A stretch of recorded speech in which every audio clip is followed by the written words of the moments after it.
All right, St. Louis. I want to first of all come on and say, St. Louis, you are my favorite place, no question about it.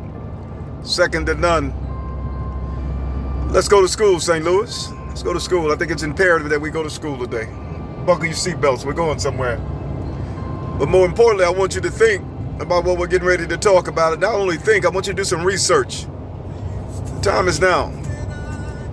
I want all of you to think about the laws of thermodynamics, entropy, chaos, disorder. The universe is known to be expanding. They don't necessarily know why it's expanding. However, they clearly understand that the universe was formed 13.8 billion years ago. But yet, we can't necessarily measure the light from the beginning. So in other words, technically you're in darkness. If you can't measure the light, it's just like a distant star, Proxima Centauri, 4.2 light years away. Trillions of miles away. It's going to take a while before that light hit you. And when it hit you, 4 hours, I should say, that means that you are literally behind it. It's in front of you. Or not necessarily in front of you. You're behind it because it had already left and subsequently hit you 4 hours later. That means that you don't have the light of that sun or that star. We're going to school today. So the key would be is for us to continue to stay within that light. We can't necessarily wait on a delay for the light to leave and then hit us. We need to literally become one with that star. And as a result of becoming one with that star, we can now take on the frequency of that star, meaning the power. Most cosmologists and astrophysicists are trying to understand general relativity and quantum physics. They're trying to figure out how can they unify and come together. Newtonian law with Isaac Newton. And the reason they can't come together because they are the same. It's just different levels of density.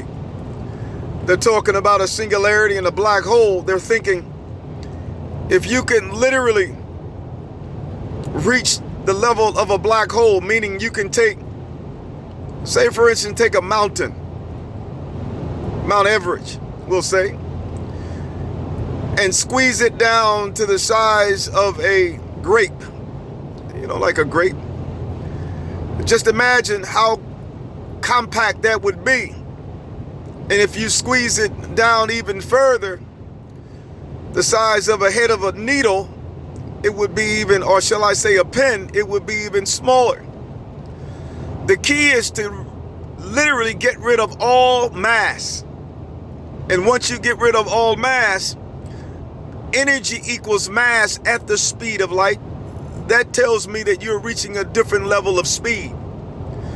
So as a result of being able to reach the speed of light at 186,000 miles per second, based upon the contracting of that mountain, we're going to say, you're going to change realities. You're going to literally enter into a black hole where light can't escape, which is called the singularity. Now, what they think is going to happen, which they don't know because they hadn't yet reached the level to understand that they don't know. But then again, they say they don't know. What happens when you reach a singularity? When you enter a black hole, they're saying that you will not be able to express yourself because literally you've been spaghettified in the black hole. But what they don't understand is that literally everything is going to remain as it was, but yet you are now pure energy, pure light. So what you've done is you brought heaven or space at absolute zero, negative 273.15 Celsius, down to earth. We must begin to understand all is not as it appears. Literally everything is in your mind being encoded before it becomes formed in the fabric of space and time. However, when you reach the level of a black hole or singularity, you literally have warped space and time and you've gotten rid of time and space. In other words, that means you're everywhere, Alpha and Omega, the beginning and the end, first and the last.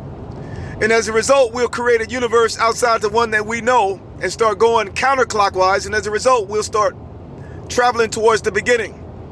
And when they see you, they're now looking at the truth.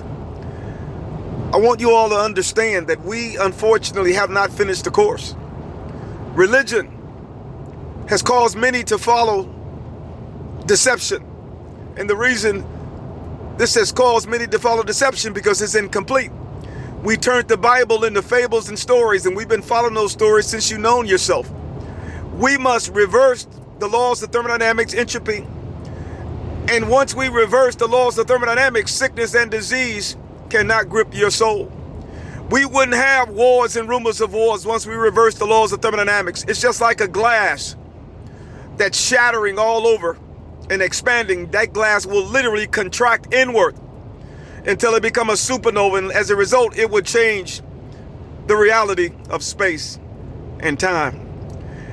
This is not science fiction, not sci-fi. We have the ability to do this.